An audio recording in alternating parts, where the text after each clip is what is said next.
আসসালামু আলাইকুম রহমতুল্লাহ। আমরা কিভাবে এপিক ভেরিফিকেশন করব এটার চতুর্থ পর্ব আজকে আমি আপনাদের সাথে আলোচনা করব। এই পর্বে আমি আপনাদেরকে বলবো যে কিভাবে আপনার এপিকের যে ফর্মটা এবং আপনার এমবিবিএস সার্টিফিকেট যখন মেডিকেল কলেজে যাবে সিএফএমজি থেকে, সেটাকে কিভাবে ভেরিফাই করবেন এবং ভেরিফাই হয়ে যাওয়ার পরে আপনারা কেমন একটা ইমেল পাবেন এবং কিভাবে এই রিপোর্টটা জিএমসি বা অন্যান্য সংস্থার রেজিস্ট্রেশনের জন্য সাবমিট করতে পারবেন। তো এই পুরো বিষয়টা আজকের ভিডিওতে আপনাকে জানাবো। বর্তমানে যে ভেরিফিকেশন সিস্টেম সেটা হচ্ছে যে ইসিএফএমজি থেকে যখন আপনার ফাইলগুলো বা পেপারসগুলো আপনার কলেজে যাবে, তখন কলেজে গিয়ে কলেজের প্রত্যেকটা মেডিকেল কলেজের ইসিএফএমজিতে অ্যাকাউন্ট আছে এবং একটা ইমেইল আছে। তো ওই ইমেইলে মূলত আপনার এই ফাইলগুলো যাবে। যাওয়ার পরে কলেজে যারা অফিস সহকারী আছে তাদের কাছে ইসিএফএমজিতে কলেজের যে অ্যাকাউন্ট সেটার লগ ইন ইনফরমেশন বা ক্রেডেনশিয়াল থাকে। তারা ওই অ্যাকাউন্টে ঢুকে ডিজিটালি প্রিন্সিপাল স্যারের ইনফরমেশন এবং কলেজের সিল এগুলো দিয়ে তারা পাঠাতে পারবে। তো এগুলো সব অটো হয়ে যায়। এই এখন আর হচ্ছে এই আপনার এপিক ফর্ম, ইউনিভার্সিটি সার্টিফিকেট এগুলো যে প্রিন্ট আউট করে সিল দিয়ে আবার স্ক্যান করে পাঠাতে হয় এমন না।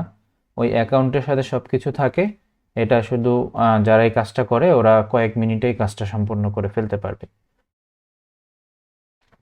তো আমার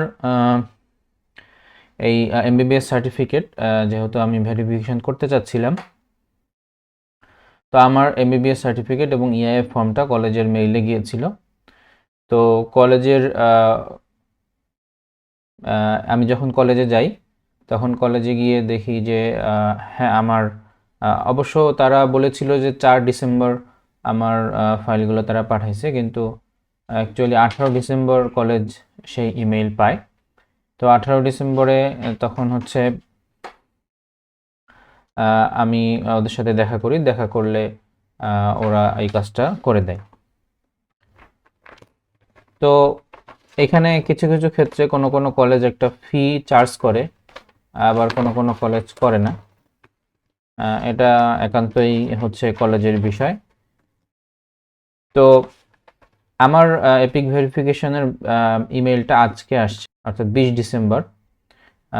তো এখানে আমাকে ইসিএফএমজি থেকে একটা ইমেল করা হয়েছে। এখানে বলা হয়েছে আমি যে 2 ডিসেম্বর রিকোয়েস্ট করেছিলাম আমার ফাইনাল মেডিকেল ডিপ্লোমা বা এমবিবিএস সার্টিফিকেটটা ভেরিফিকেশনের জন্য, সেটা ভেরিফাই হয়ে গেছে আলহামদুলিল্লাহ।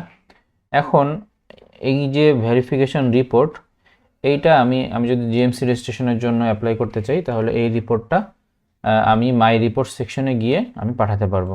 কিন্তু আমি এখন পাঠাবো না, কারণ জিএমসি রেজিস্ট্রেশন পাওয়ার জন্য যে সমস্ত ক্রাইটেরিয়া আছে সেগুলো আমার ফুলফিল নাই। তো আমি এপিকটা আগে থেকে আমার সার্টিফিকেটটা ভেরিফাই করে রাখছি, কারণ যদি কোনো সমস্যা হয় 2024 সাল থেকে আমাদের দেশের মেডিকেল কলেজগুলো যেহেতু world federation of medical school এর যেই লিস্টটা সেই লিস্ট থেকে বাদ পড়ে যায়, তাহলে আমরা কিন্তু এপিক ভেরিফিকেশন করতে পারবো না যথাসম্ভব। তো এই জন্য আমি আগে থেকে করে রাখছি। পরবর্তীতে যখন এমআরসিএস পার্ট বি এবং ওইটি এই দুটো পাস হয়ে যাবে তখন আমি এই রিপোর্টটা পাঠাবো।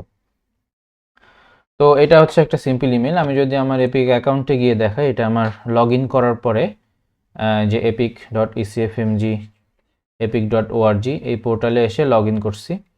লগ ইন করার পরে এখানে মাই ক্রেডেনশিয়াল অপশনে যদি যাই, করলে এখানে আমি আমার এপিক জার্নি সম্পর্কে একটা আইডিয়া আপনাদেরকে দিতে পারবো। এটা হচ্ছে নোটারি ভেরিফিকেশনের পরে 2 ডিসেম্বর আমি মেডিকেল সার্টিফিকেটটা আপলোড করি এবং 2 ডিসেম্বর আমি ভেরিফিকেশনের জন্য যে $100 ফি সেটা পে করি। তো এটা ইসিএফএমজি রিসিভ করে এবং রিভিউতে রাখে। তারা 4 ডিসেম্বর আমার এই সার্টিফিকেটটা কলেজে পাঠায়। তো 19 ডিসেম্বর হচ্ছে কলেজের মেইলে এটা পায় এবং 18 ডিসেম্বর পায় এবং 19 ডিসেম্বর তারা এটাকে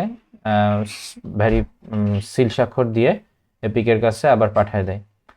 তো 19 ডিসেম্বরে এটা ভেরিফিকেশন রিসিভ করে ইসিএফএমজি এবং রিভিউতে থাকে এবং 19 ডিসেম্বর 2023 সেটা ভেরিফিকেশন অ্যাকসেপ্টেড হয়। মাই রিপোর্টস ট্যাবে গিয়ে এখানে রিকোয়েস্ট রিপোর্ট এই বাটনে ক্লিক করে পরবর্তীতে আপনি কাকে পাঠাইতে চান, জিএমসিকে পাঠাইতে চান না এএমসিকে পাঠাইতে চান, সেভাবে আপনি প্রসিড করবেন। এইটা হচ্ছে এপিক বা ইসিএফএমজি থেকে আমার কলেজে পাঠানো ফাইলগুলোর একটা ফাইল। এইখানে ওরা এগুলো সব করেই দিছে। এখানে শুধু সিগনেচার এবং আপনার প্রিন্সিপাল স্যার যেই নাম, টাইটেল এবং মেডিকেলের নাম এবং এখানে একটা সিল দিতে হয়। এখানে আসলে আমাদের প্রধান সহকারীর সিল আছে। তো এই বিষয়টা হচ্ছে আমাদের মেডিকেল কলেজ যখন ইসিএফএমজিতে অ্যাকাউন্ট খোলে তখন আসলে ইনার নাম দিয়ে খোলা হয়, যেহেতু নতুন মেডিকেল কলেজ ছিল, কেউ এটা ভালোভাবে বোঝে নাই।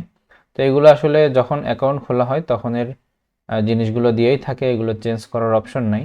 তো এইটা দিয়েই হয়ে আসছে আমার মেডিকেল কলেজে এবং এটা দিয়ে কোনো সমস্যা হয় নাই। তো আপনাদের মেডিকেল কলেজে যেটা দিয়ে করা ওটা দিয়ে হবে। তো এটা হচ্ছে একটা ফাইল। নেক্সট ফাইল হচ্ছে আপনার যে সার্টিফিকেটটা থাকবে, সেই সার্টিফিকেটটা হচ্ছে ওরা পাঠাবে। তো এটাও এরকম একটা সিল এবং ডেট সহকারে এটা দিতে হয়। এরপরে আপনার যে এপিক ফর্মটা এটা ওরা পাঠাইছে, এখানে কিছু করতে হয় না। তো এই হচ্ছে epic verification of your final medical diploma. তো আশা করি আমি যে 4টা টিউটোরিয়াল তৈরি করেছি এটা দেখলে সবার কাছে এই ভেরিফিকেশন প্রসেসটা পরিষ্কার হয়ে যাবে।